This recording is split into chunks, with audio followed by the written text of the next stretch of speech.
There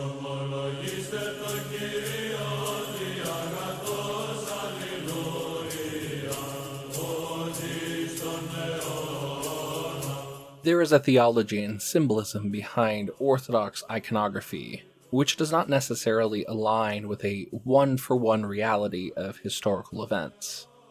Let me explain.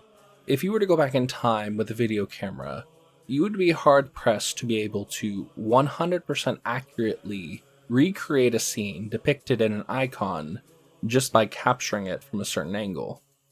For example, in icons, Jesus Christ is often depicted wearing a blue outer garment over a red undergarment, symbolizing both his divine and human natures. And take the Virgin Mary, who is depicted with 3 stars, 2 on her shoulders and 1 on her head, symbolizing her being a virgin before, during, and after she bore Christ.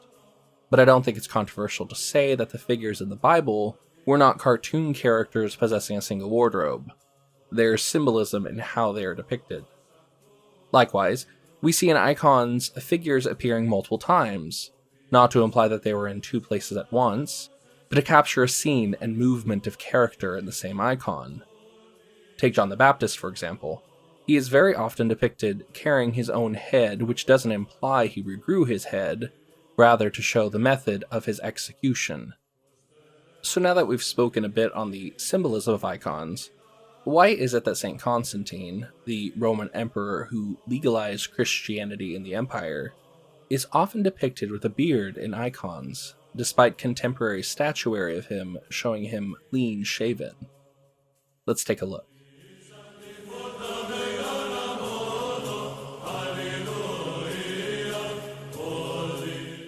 Chapter 1. Not the very image of things. I'm going to show you icons of a handful of saints, and I would like you to see what you notice. This is Ignatius of Antioch. This is Hierotheos the Thesmothete. This is Averkios of Hierapolis. This is Gerasimos of Kephallonia. And this is Pope Dionysius of Alexandria. What did you notice? Okay, let's do this again except with a handful of female saints. This is Bridget of Ireland. This is Mary Magdalene. This is Saint Lydia. This is Salome the myrrh-bearer. And this is Theodora of Vasta. Again, what did you notice? Aside from some slight differences in clothing, hairstyle, or the object the saint is holding, the saints look almost identical to one another, with the only real difference being variations due to the artist who painted the icons. If I didn't tell you who the saints were and their names weren't written on the icon, more likely than not, you would not be able to discern who was who. In fact, Saint Sophronia of Essex once said that an icon without a name isn't an icon. It isn't fit for veneration because the icon is to depict a person, an identifiable person. So what's going on here? Do we have a case of saints looking nearly identical to one another? Not quite. Let's talk about the history of icons.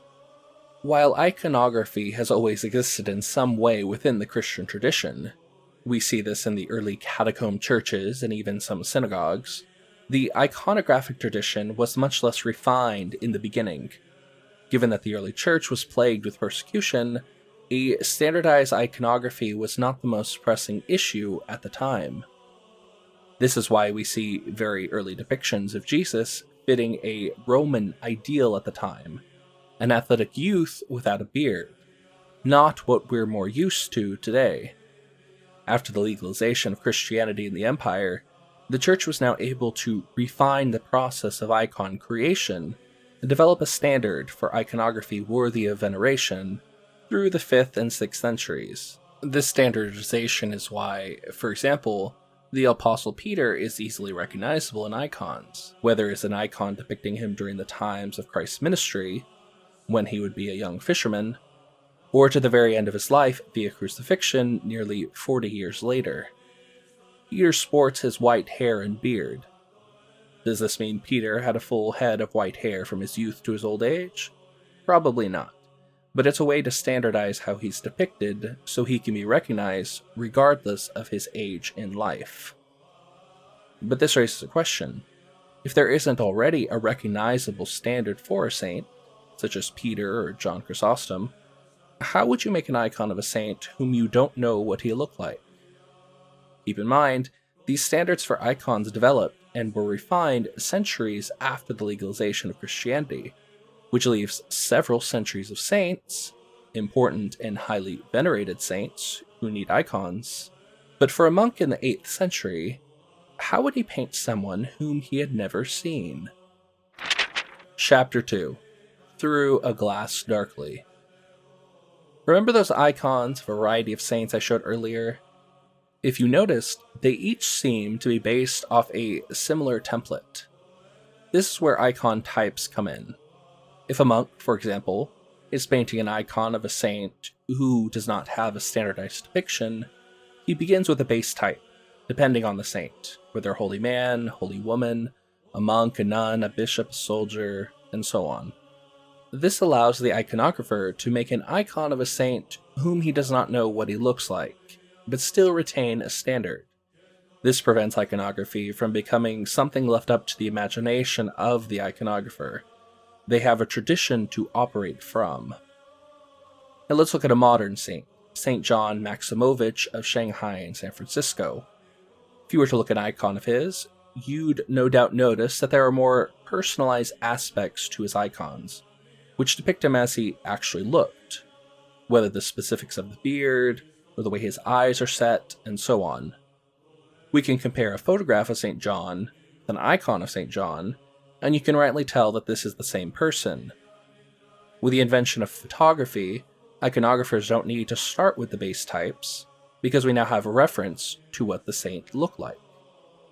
If St. John had lived 1800 years ago, it's very likely he would be depicted in icons just as other famous saints of the time were, based on the prototype template of a holy bishop.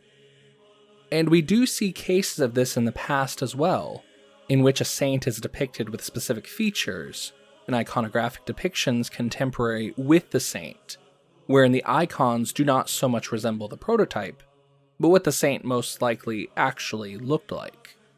Patriarch Ignatius of Constantinople, who lived during the 9th century, was made a eunuch in his youth by Leo V to remove him as a political threat, as a eunuch cannot become emperor. So, as might be expected, he wouldn't have the long, flowing beard as is common among Orthodox clergy. Veneration of the Patriarch as a saint began very soon after his death, and a mosaic in the Hagia Sophia, made of him around that time, accurately depicted him beardless. Likewise, in the Menologion of Basil II, which dates around the 10th century, he is also beardless. However, in an illuminated manuscript of the 12th century, it depicts St. Ignatius with a white beard, which would demonstrate the artist was unaware of what he actually looked like. So let's talk about kings.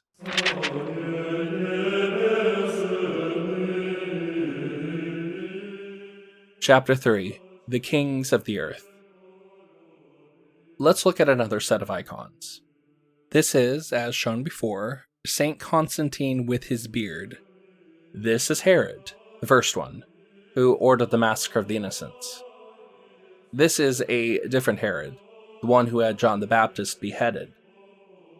And this is Pontius Pilate, who probably doesn't need an introduction. Did these four men look identical? Of course not. Just as monks, nuns, bishops, etc.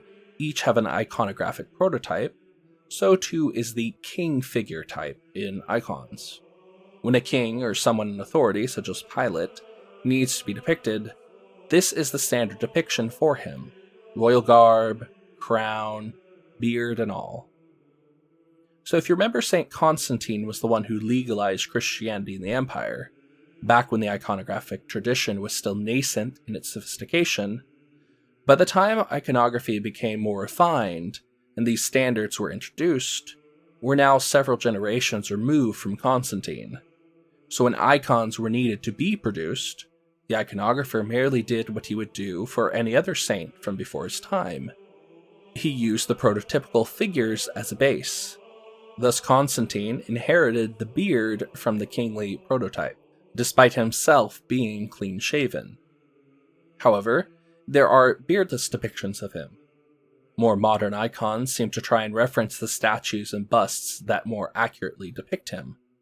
Likewise, a mosaic in the Hagia Sophia, estimated to have been made in the 9th or 10th century, depicts the Emperor Saint Justinian holding the Hagia Sophia, and Constantine holding the city of Constantinople, flanking the Virgin Mary and infant Christ.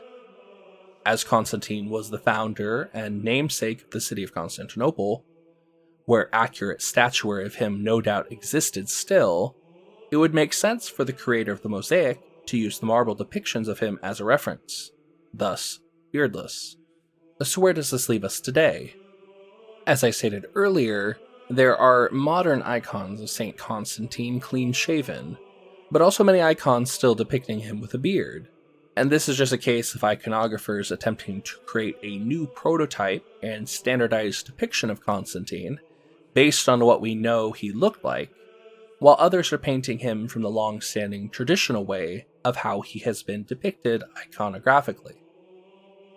Now, I've heard before explanations of Constantine's beard being his heavenly beard or an idealized representation of him, which I find a bit hokey.